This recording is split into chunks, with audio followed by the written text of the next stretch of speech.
This is one of the coolest short shotgun microphones I've ever used, and that comes down to one thing. This thing is literally a one-button purchase for an on-location shooting kit. With this thing, literally you get everything, but at its core is the microphone. This, the NTG5. So let's talk about it. By the way, this thing didn't come directly from Rode, however, it did come from Dylan, who owns it. But in full transparency, Dylan works for the Friedman Group. Again, though, nothing they can do or say that will influence my review.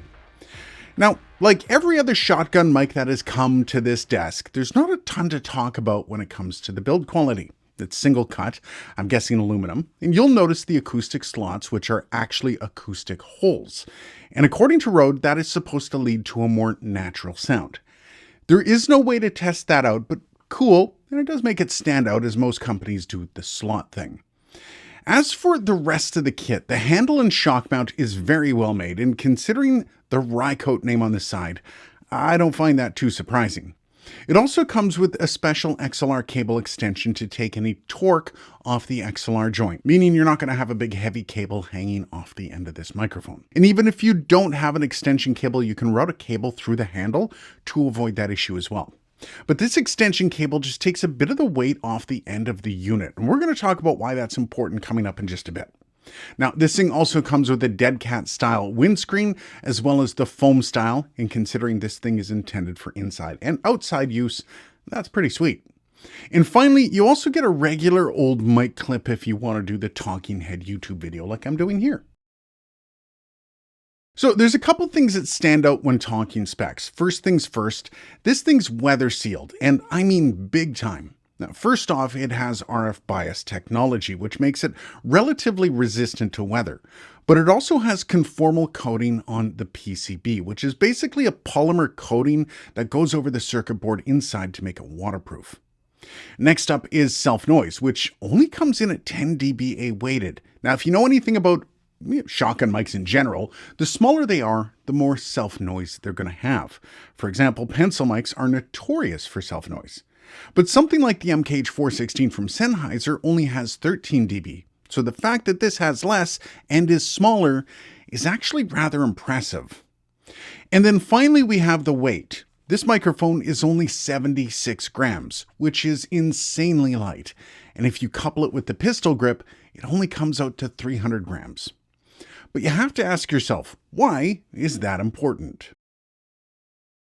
Now, this is where physics comes into the equation. You see, shotgun microphones are kind of intended to be on a long boom pole like this one, the Rode Boom, which, by the way, is also insanely light. But let's just say we take a 1-pound package and we hang it off the end of this thing. Well, that causes torque. Think of it this way. Imagine you take 10 pounds and hold it close to your body.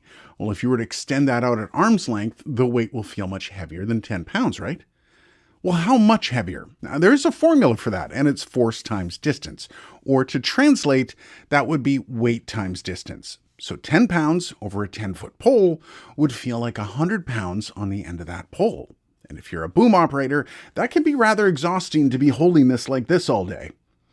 So what does this thing come out as? Well, 300 grams is a bit over half a pound. So over 10 feet, that's going to feel like around 5 pounds. It's not going to be the lightest thing to suspend in the air, but if you can get away with not using the shock mount on the end, well, it's going to be less than 2 pounds at the end. That's not too bad. Okay, so now we have the NTG5, we have the MKH416 in the middle, and we have the Rode NTG3 on the other side. And I'm going to flip between all of these microphones. I don't know how this is going to sound in post. I've actually never put all these microphones up against each other. I do know the profiles of the NTG3 and the MKH416, and I have gone head-to-head with those two microphones in a video before. What I can say is the NTG3 tends to be a lot warmer, a little darker of a microphone, a little darker profile. The MKH416 definitely has more sparkle and it has a lot more airiness to it. And I will say with the MKH416, you do have to be careful with any sibilance that you might have. And I'm a sibilant fella. So this is going to be interesting to see the kind of profile on the NTG5.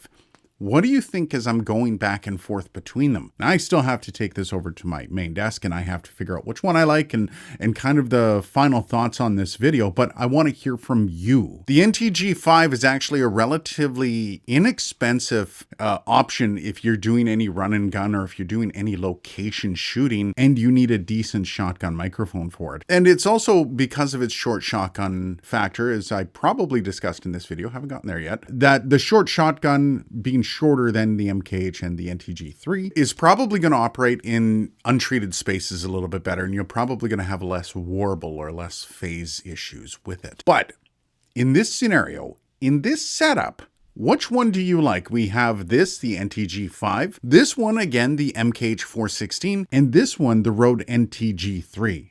Let me know down below. So then what's with this short length? Well, this is kind of a run and gun kind of deal, meant for literally on-the-go filmmaking. And with that, well, you might find yourself indoors or outside. And when you're indoors, the shorter the shotgun, the better. Now, if you can control your environment, a longer shotgun can be fine. But with uncontrolled environments, you can run into something called warble. That's basically just a fancy term for the weird phasing sound when there's too much activity in a room, kind of like reverb. It can cause some of the frequencies to cancel each other out when they're getting back into the microphone. And the shorter the shotgun, the less it is susceptible to that sound. And really, all you give up with the shorter shotgun is a bit of directionality, meaning it might not be quite as tight. And considering that, once again, this is a run and gun setup, that's probably a pretty easy trade-off. As for my thoughts, this is a bit of a pleasant surprise. You see, I like the NTG3 for sure. It's warmer and darker than the MKH416. This NTG5 seems to sit kind of in the middle of things and in the best way possible. You get that warmth through the lows and the mids while maintaining some of that high end that makes the MKH416 so easy to use in post. But it does all that without overwhelming your ears in the sibilant zone of EQ. And considering the price point on this thing sitting well below the NTG3 and even more so below the MKH416, this looks like it's going to be a decent little pickup for anyone needing a short shotgun mic. And if you're doing any on-location stuff or even just anything that needs either a pistol grip or the shock mounting, this is a great pickup for your studio.